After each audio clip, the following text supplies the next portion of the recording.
This is the bottom view of the current Keyer project I've been working on.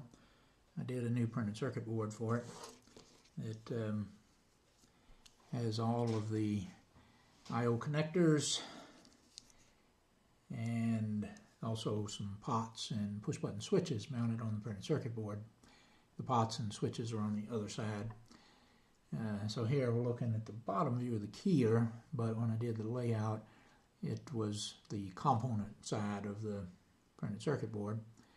I need to make some changes, I think, because originally I did not intend to have a clear enclosure, so it didn't matter which side anything was on, except that the pots and switches needed to be on top. So this is the bottom side.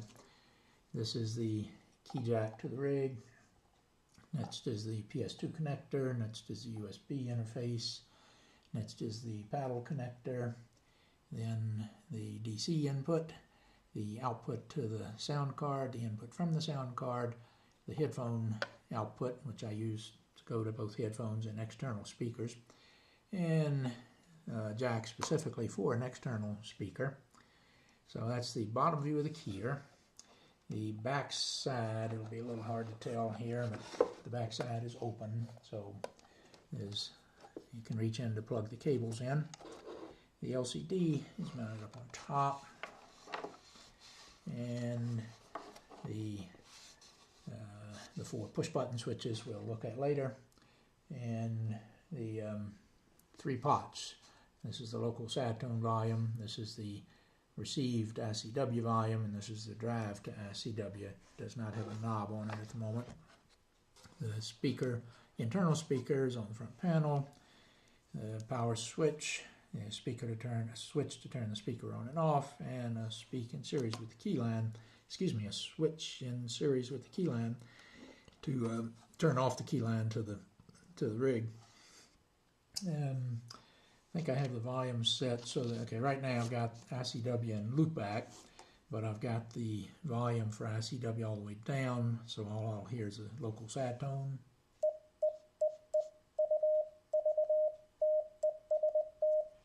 If I turn the receive ICW volume up, I'll start hearing the echo, the loopback.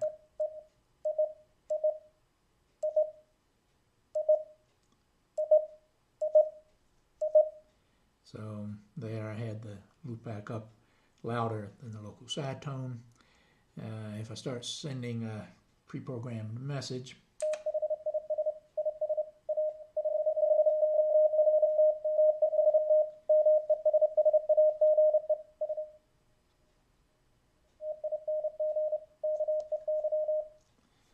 so as you play with these two, when you're in loopback, when both of the volumes are up a little bit, you of course would not be able to send or even be able to copy that canned message.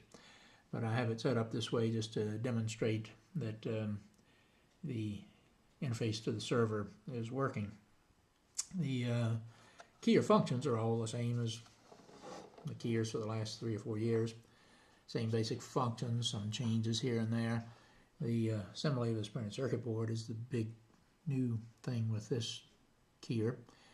I originally did not plan to put this in a clear enclosure, didn't really think about it, and now that I've decided I think I want to do that, I will need to do another revision of the printed circuit board, because I think it would be nicer to have the component side of the printed circuit board visible through the top, and that means the pots and switches need to be on the other side, and the I/O connectors need to be on this side, so when I flip the board over, I've now got the functionality of all the pots and switches, and I've got the connectors on the correct side for being able to plug cables into them. So, too bad I didn't think about that originally. It'd be much nicer not to have to do that, because there's always a danger I'll make a mistake in changes to the printed circuit board.